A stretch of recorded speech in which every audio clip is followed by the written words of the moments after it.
तर नमस्कार मित्रांनो, आज मी तुम्हाला सांगणार आहे 45 दिवसानंतर पिल्लांना खायला काय द्यायचं. हे आहे स्टार्टर, मॅक्सी स्टार्टर. तुम्ही पिल्ले बघू शकतात. जर्मन शेफर्डचे आणि पॉमरेनियमचा पपी आहे आपल्याकडे आता. तर त्यांना आपण रॉयल कॅननचे मॅक्सी स्टार्टर देतोय, जेणेकरून त्यांची बोन साईज जी चांगली आहे ती अजून चांगली होते. कलर जो त्यांचा आहे तो डार्क आहे, तो चांगला राहतो आणि पिल्लाची ग्रोथ चांगली होते.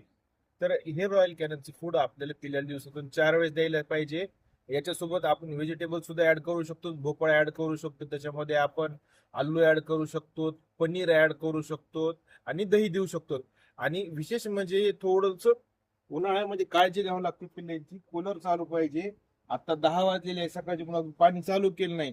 जर थोडस ऊन वाढल तर आपण पाणी चालू करू, जेणेकरून पिल्ले बघा कूलर जवळ येऊ बसायला लागले. तर गरमी एवढी वाढली आहे, तसं माणसाला त्रास व्हायला तसं पिल्ल्यांना सुद्धा व्हायला लागलाय.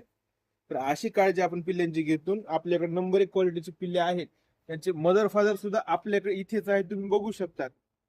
याच्यामध्ये एक मदर आहे आणि एक फादर आहे. ही मदर आहे पिल्ल्यांची. तर असे असे पिल्ले आपल्याकडे परळी वैजनाथ, जिल्हा बीड या लोकेशनला आहेत. जर तुम्हाला लागत असतील तर तुम्ही मला या व्हिडिओचा स्क्रीनशॉट व्हॉट्सअपला टाका, अथवा मला तुम्ही याबद्दल जर्मन शेफर्ड मेसेज केला तर मी तुम्हाला प्रॉपर माहिती टाकून देईल. आपल्याजवळ डबल कोट आणि लॉंग कोट दोन्ही पप्पी आहेत. ज्याच्या सोयीने जरा जे पाहिजे ते तुम्ही घेऊ शकता. धन्यवाद.